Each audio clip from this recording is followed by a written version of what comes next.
Hello guys, in this video I'm going to show you how to set a speed review on the Memrise application.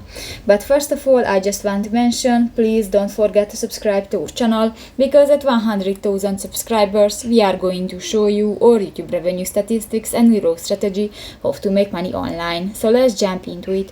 First of all, open the application on your device. So that's the home screen, and you can find different buttons. You go to the profile icon at the upper right corner of the home screen and click to the learning settings button. And in the force and praises per session section, you can find the speed review, and here you can set different numbers for that. Actually, I use the 100, but you can select the 25 or 10 the others.